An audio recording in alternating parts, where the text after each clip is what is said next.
we are team daughters. My name is Lynn, this is Alicia, and this is Crystal. And Crystal and I are current MBA students here at the University of Oxford. And Alicia is the mother to 5 children, and she brings to our team the perspective of a stay-at-home mom. So we have been examining gender inequality in the state of Utah for the last few months. I was raised in the state of Utah. Crystal is going there after graduation to work and to live.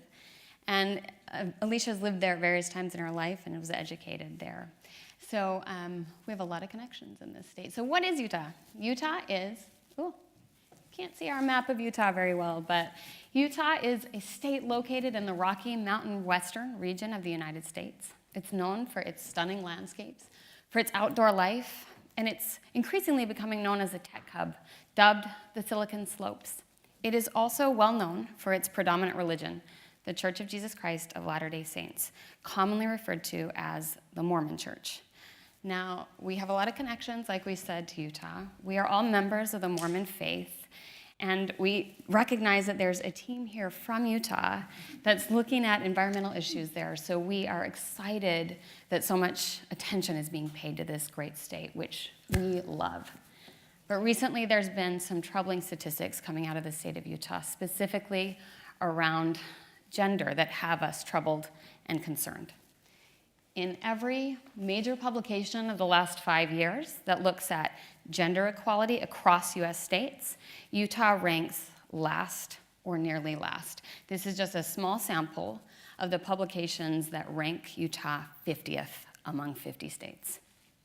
It ranks particularly poorly in female political representation, in female business leadership, and it currently has the nation's largest gender wage gap, where in the rest of the US, women make about 80 cents to every dollar that men make. In Utah, that's significantly lower at 70 cents to every dollar that men earn. But despite coming in a very clear last in all of these studies, this issue is not an important or obvious one to most Utahns. Now, the reason for this is that Utah's experiencing high economic growth, fueled in part by the tech boom.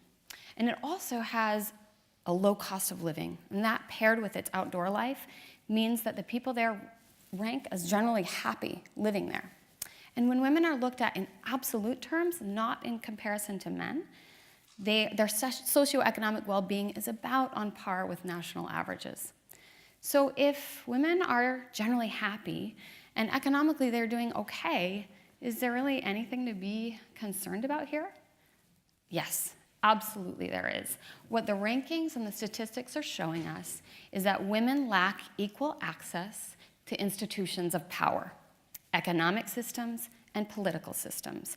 And that lack of access is manifesting itself in things like the gender wage gap, which we've already discussed, and in higher than national average incidences of domestic violence and rape. Now, research shows a clear link between female political representation and the political will to address things like domestic violence and other female-centric policy issues. So women in Utah are clearly missing out on adequate representation. So how did we get here? All right. So Utah was founded in 1847 by Mormon pioneers who were seeking to set up a Zion society. They were fleeing persecution in the East. And from the very beginning, Utah's had a complicated relationship with gender equality. The Mormon pioneers practiced polygamy. They also gave women the right to vote before the rest of the nation. In the interest of time, I'll skip to the last 25 years. We've seen the Mormon Church reaffirm traditional gender roles as part of its doctrine. We've seen feminist protests at church headquarters. We've seen a proliferation of advocacy groups working around this issue. And this year, SB 152, a Senate bill that would have commissioned a study on the wage gap, failed to pass. So with this in mind, we reached out to activists and leaders and residents to get a feel for what Utah is like now. So what we found is that this embrace of traditional gender roles has definitely created some specific behaviors. The idealization of stay-at-home motherhood means that there's a very narrow window of sort of approved work for women network marketing companies, blogging, volunteer work, creating handmade goods. In reality, Utah women have been in the workforce at a rate above the national average since 1980. We've seen that when women embrace their traditional role, they're socially rewarded, they feel cared for and protected by the system. Nevertheless, they still lack direct access to institutions of power. And we've seen that with so much pressure to attain marriage and motherhood as opposed to education and career, women face intense pressure to find and keep a spouse. This creates competition. This competition creates really unrealistic beauty standards, and as more women conform, the beauty standards become even more extreme. In fact, Salt Lake City has more plastic surgeons per capita than Los Angeles. So we were encouraged by the number of advocacy groups working within this area to promote women's equality, and I'm going to highlight some of the major players in this area. So first, the Women's Leadership Institute issues an annual challenge to Utah corporations to promote women in the workplace, and over 100 signed last year. The Real Women Run campaign coordinates workshops to help encourage and train women to run for public office in Utah. The Utah Women of Color Council brings together minority women in the state of Utah for political and community action. The Utah Women in Leadership Project is a research institute actually based at Utah Valley University, and they publish frequent reports on the status of women across sectors to draw attention to inequality, especially in education. The Better Days campaign takes a historical approach, highlighting women who had leadership positions in Utah's history to change gendered social norms in the state. And then finally, the Ordained Women movement lobbied the LDS Church, or the Mormon Church, directly for female ordination, and they were unsuccessful in this efforts and quite divisive within the Mormon community in the state. And then the Mormon Church has a really interesting situation in this landscape because they simultaneously propagate gendered norms within the church, and yet they've invested money into campaigns to externally show an image where Mormon women are diverse and pursue a variety of different jobs and pursuits. And so we were encouraged by the number of solutions in the solution landscape, and yet we saw many areas for improvement amidst these. And so we turned to research and solutions that have worked in other contexts to inspire our levers for change and address those gaps. So first, for the Mormon Church, we recommend that they provide more explicit encouragement internally for Mormon women to hold leadership positions. And then for Utah advocacy groups, some take an antagonistic approach towards the church, which actually reduces the number of women who are involved in these movements or feel invited. And so we recommend emphasizing the empowering elements of the Mormon faith, which was a recommendation from the UN, and then around how to work within religiously homogenous communities. And then men's involvement is a huge area for improvement. The Harvard Business Review recently published a series of studies showing that when men are involved in gender parity efforts within the workplace, they're much more effective. Inclusion is also a huge area for improvement. So we spoke to the Utah Women of Color Council. They said they're rarely invited when it comes to discussions on gender equality. And we believe they have a lot to contribute, and they're also disproportionately affected by many of these issues, so they should be invited to the table. Methods and accountability, this one's crucial. So a lot of organizations are excited to sign these challenges saying they'll promote equality in the workplace, but they're not currently being held accountable for the methods they use or the outcomes they achieve. And then finally, recruiting norms. And we're gonna go and kind of reference the Chilean group because what you see in Chile is also replicated in the state of Utah. Utah actually has the lowest participation of women in STEM fields within the entire country. And this starts at a young age. So the math achievement gap for women and men in elementary school is larger than the national average. And we recommend both changing educational norms and recruiting creatively. So educating and encouraging women to pursue more high-paid, high-demand, and flexible fields, especially STEM, because that's where the growth is in the Utah economy. One of the most interesting insights we got from our interviews is that there's this large pool of capable, talented, and educated women who finish child rearing at relatively young ages and are able to re-enter the workforce. So this is an area where companies could recruit and target to add more vibrancy to the workforce. So what are the surprising insights from our research? Well, for me, it was that women are often the strictest enforcers of gender norms. And to be clear, they are not the prescribers of gender norms. That role falls to the conservative political atmosphere in the state and the patriarchal structure of the church. But they often are the ones passing these gender traditions on to their daughters and their sons. So initially, the ordained women movement looked like a failure. Its leader was excommunicated and church practice didn't change.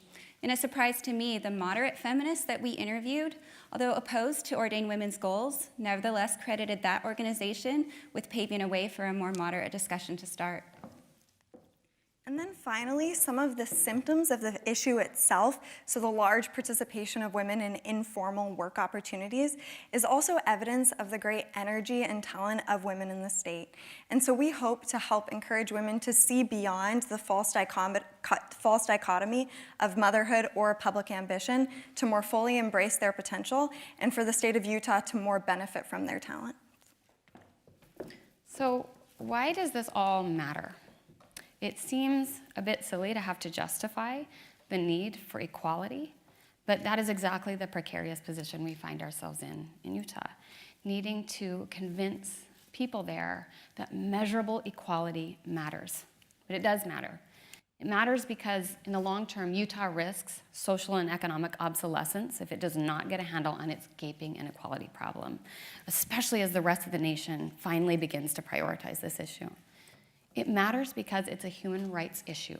Women's voices should be fully enfranchised in the corridors of power. It matters to us personally because Utah is a place that we love, filled with people whom we love, and we want to see both the place and the people thrive. It matters to you because women in all parts of the world, including in this room, are encountering some of the problems that we spoke about today in the presentation. It matters because the women in Utah matter. Thank you.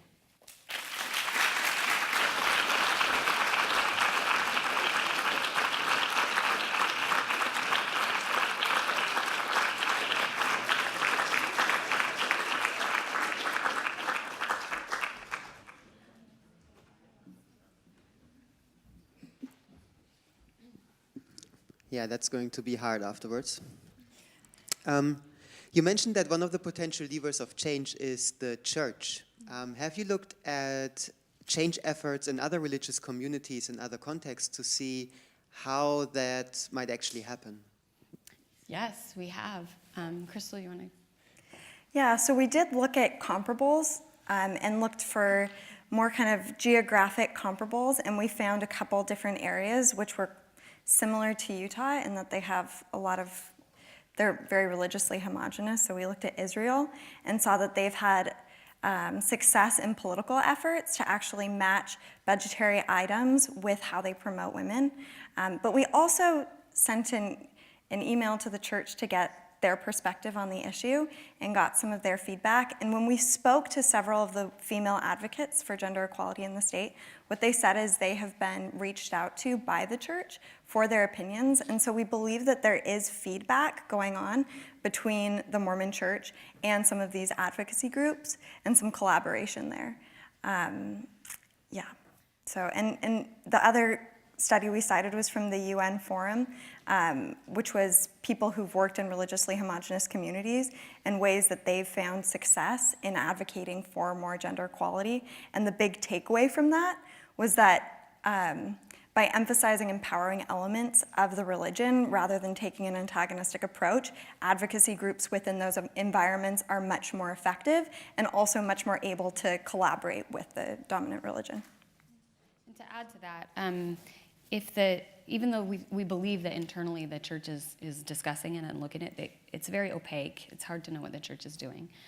We do believe they're discussing it, but they face an uphill battle because they have structural systems that are very patriarchal, and also they have a whole legacy of cultural belief and doctrine that embraces traditional gender roles. And so it's almost seen as a betrayal to switch to a more progressive stance on gender roles. And so, go ahead. Another factor that makes exact comparables difficult is that whereas other religions have many different sects, Mormonism just has one. There's a few offshoots, but it's one main body. Great, thank you. I personally am loving the attention and the focus on the whole issue around gender in this competition. I think it's fantastic. And I think we've also heard some really interesting insights and nuances around this issue. I have a question around people in positions of power, which is something you've touched on. You had this recording of a woman in a position of power who didn't necessarily think that change was necessarily a good thing. Could you talk a little bit about your thoughts on that and how you go about trying to tackle this issue around people in positions of power, understanding and supporting these really important issues? Absolutely. Sure. So that senator in particular found she didn't think gender equality was important. She thought it was very divisive and it pitted the genders against each other. What she was big on was family policies and policies that would strengthen family. So it would be very easy for advocates to pivot the issue only very slightly to show that that gender equality is an issue that faces families, and it would be for the betterment of all Utah families if women were better represented in business and in politics. Yeah, and to add to that, so she's kind of representative of that women enforcing gender norms. It's a system. It's not men's fault. It's a system. But this is also a key where male advocacy comes in, because we spoke to she was a conservative politician. We spoke to some liberal politicians who were female, and they said they represent a small minority of representatives, but they're constantly putting forward female-centric policy issues. And interestingly enough, the ones that are really moving forward are those that are being shepherded by men. So this is where we really need male advocates, because they are in the positions of power. So we need them to help make the change. And there's a lot of business leaders that express interest in this change. They know it's a problem for the state because they can't attract new business into the state because the workforce lacks gender diversity. And so they know it's a problem. They said they're super concerned about it, but there's no teeth in the initiatives they're taking. If we could take one or two prominent CEOs and make them vocal proponents instead of just behind-the-scenes supporters, that would go a very long way.